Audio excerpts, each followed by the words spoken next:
지난해 12월 국세청은 상속 증여하는 부동산의 감정평가 범위를 확대할 계획이라고 밝혔습니다. 비주거용 부동산에 대해서만 감정평가를 하고 있었는데 주거용 부동산에 대해서도 감정평가를 확대하겠다 이렇게 발표를 한 거고요. 상속세나 증여세가 많이 늘어날 전망입니다. 상속이나 증여로 부동산을 받게 될 경우 시가로 세금을 신고하는 게 원칙이죠.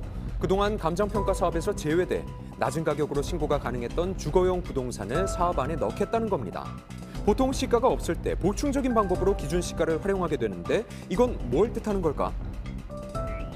시세보다는 70%에서 80% 정도 적게 평가되기 때문에 상당히 세금을 적게 내는 효과가 있습니다. 그동안은 사실 상업용 건물이나 나대지에 대해서만 감정평가를 실시했는데요. 이제는 주거용 건물까지 포함하겠다는 겁니다. 고가 아파트는 거래량이 적기 때문에 시가를 위한 비교 대상이 없는 경우가 많은데요. 이를 이용해서 이득을 봤던 경우를 다 잡겠다는 겁니다. 그렇다면 일반 주택을 보유한 사람들은 상관없는 건가요? 부자들에게만 적용되는 것처럼 보이겠지만 많은 주택들이 감정평가를 할 수밖에 없게 됩니다. 소규모 아파트나 빌라나 다세대 주택 같은 경우에도 시가로 볼 수 있는 매매 가격이 잘 존재하지는 않거든요. 신고된 금액과 이제 시가의 차이가 10%만 넘어가더라도 사실 대상이 될 수 있긴 하죠.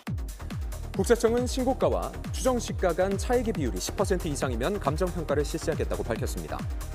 자, 예를 들어서 기준 시가가 4억 원 정도인 주택이 있다고 가정해보죠. 이를 기준으로 상속세를 계산해보면 8천만 원이 나오는데요. 만약 국세청이 추정한 금액과 차이가 클 경우 억대의 차이가 나는 상속세를 납부해야 할 수도 있습니다. 정부는 지난 4년 동안 시가를 산정하기 어려웠던 꼬마 빌딩 등을 상대로 감정평가를 실시했습니다. 실제 3조 원가량의 세금을 추가 징수했다고 하는데요.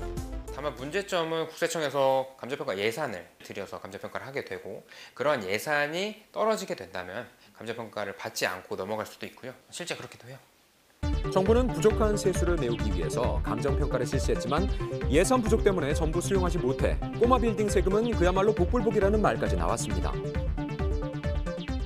예산을 확대했더라도 감정평가 대상을 또 확대를 했기 때문에 실제 얼마나 주택에 대해서 감정평가를 할 수 있을지도 의문인 부분인 거고 그래서 불공평한 결과가 나올 수도 있죠. 과도한 정책 추진은 시장을 혼란시킬 수 있는 만큼 대책 마련이 시급하겠습니다.